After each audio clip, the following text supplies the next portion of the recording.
ತೊಗೊಂಡೋಗಿ ಪಟ್ಪಟ್ಟು ತೊಗೊಂಡೋಗಿ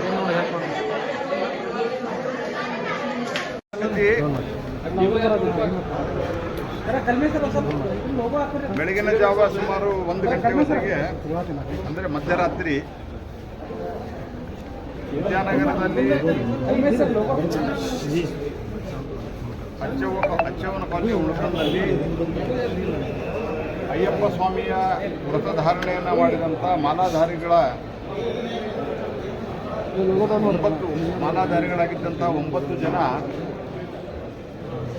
ಒಂದೇ ಕೊಠಡಿಯಲ್ಲಿ ಅವರು ರಾತ್ರಿ ವಾಸ್ತವ್ಯವನ್ನು ಮಾಡಿದರು. ರಾತ್ರಿ ವಿಶ್ರಾಂತಿಯನ್ನು ತೆಗೆದುಕೊಳ್ಳಬೇಕಾದಂಥ ಸಂದರ್ಭದಲ್ಲಿ LPG ಗ್ಯಾಸ್ ಸಿಲಿಂಡರು ಸೋರಿಕೆಯಾಗಿ ತದನಂತರ ಬೆಂಕಿ ಹತ್ತಿ ಅತ್ಯಂತ ಗಂಭೀರವಾಗಿ ಗಾಯಗೊಂಡು ಇಲ್ಲಿ Karnataka institute of Karnataka medical college ಹಾಸ್ಪಿಟಲ್ಗೆ ಬಂದಿದ್ದಾರೆ. 9 ಜನರ ಸ್ಥಿತಿ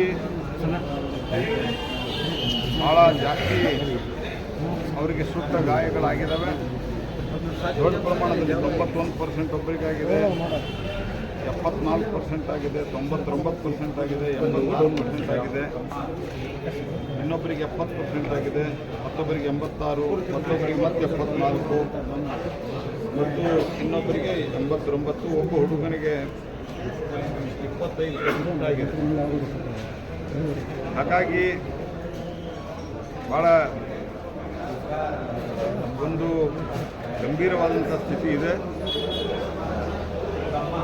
ಎಲ್ಲ ಜಿಲ್ಲಾಧಿಕಾರಿಗಳು ಮತ್ತು ಪೊಲೀಸ್ ಕಮಿಷನರ್ ಅವರು ಕಾನೂನಾತ್ಮಕವಾಗಿ ಏನು ಕ್ರಮ ತೆಗೆದುಕೊಂಡು ಇಲ್ಲಿ ಅವರನ್ನು ಶಿಫ್ಟ್ ಮಾಡಿದ್ದಾರೆ. ಮತ್ತು ಇಲ್ಲಿನ ಡಾಕ್ಟರ್ಸು ಕೂಡ ಒಂದು ಸ್ಪೆಷಲ್ ವಾರ್ಡ್ ಕ್ರಿಯೇಟ್ ಮಾಡಿ ಎಲ್ಲ ರೀತಿಯ ಪ್ರಯತ್ನವನ್ನು ಮಾಡ್ತಾ ಇದ್ದಾರೆ.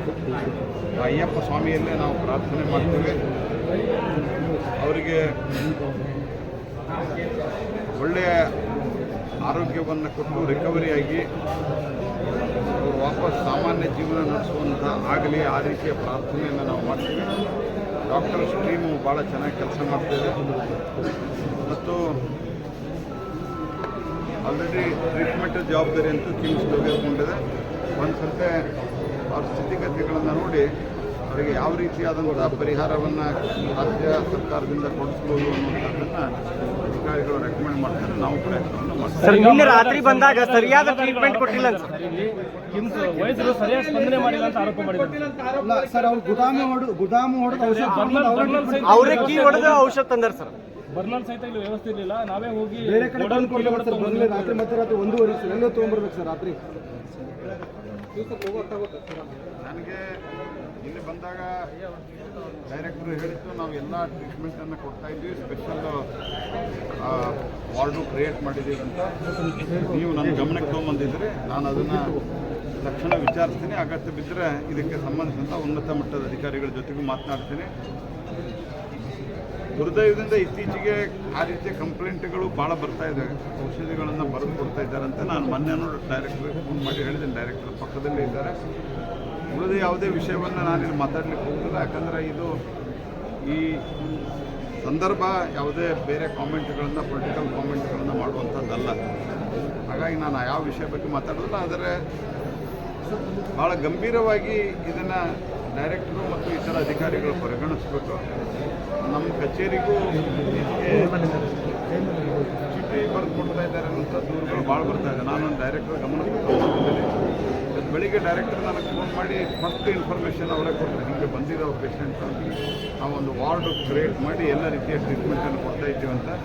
ಅಕಸ್ಮಾತ್ತಾಗಿ ಈಗೇನಾದರೂ ತಪ್ಪಾಗಿದ್ದರೆ ಮುಂದಂತೂ ನೀವು ತಕ್ಷಣ ಅದನ್ನೆಲ್ಲ ಸರಿ ಮಾಡಿರಿ ಮತ್ತು ನೀವು ಪರ್ಸ್ನಲಿ ಗಮನ ಕೊಟ್ಟು ಸರಿ ಮಾಡಿರಿ. ಉಳಿದಂತೆ ಓವರಾಲ್ ಈಗೇನು ಸ್ವಲ್ಪ ಪುನಃ ಮತ್ತೆ ಒಂದು 4-5 ವರ್ಷಗಳ ಕಾಲ ಕಿಮ್ಸ್ದಲ್ಲಿ KMCಯಲ್ಲಿ ಒಳ್ಳೆಯ ಟ್ರೀಟ್ಮೆಂಟ್ ಆಗ್ತಾ ಇದೆ ಅನ್ನೋಂಥ ಒಪಿನಿಯನ್ ಬಂದಿತ್ತು. ಆದರೆ ಇತ್ತೀಚೆಗೆ ಈ ಚೀಟಿ ಬರೆದು ಕೊಡುವಂಥದ್ದು ಜಾಸ್ತಿ ಆಗಿದೆ. ಯಾಕಂದರೆ ನಾವು ಒಂದು ರಿವ್ಯೂ ಮೀಟಿಂಗ್ ಮಾಡಿ ನಾವು ವಿಚಾರಿಸ್ತೀವಿ. ಈಗ ಫಸ್ಟ್ ಟೈಮ್ ಬರೆದು ಟ್ರೀಟ್ಮೆಂಟ್ ಕೊಡಬೇಕು. ಉಳಿದಂತೆ ಪರಿಹಾರಕ್ಕೆ ಸಂಬಂಧಿಸಿದಂತೆ ನಾವು ಏನು ಮಾಡಲಿಕ್ಕೆ ಸಾಧ್ಯ ಇದೆ ಎಲ್ಲ ಪ್ರಯತ್ನವನ್ನು ಮಾಡ್ತೀವಿ. ಯಾವುದೇ ರೀತಿ ನಾವು ನೋಡ್ತೀವಿ. ಅಕಸ್ಮಾತ್ತಾಗಿ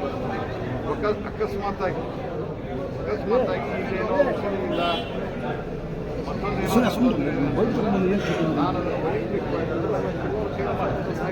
thank you sir. Thank you. ಹಾಗೆ ನಮ್ಮ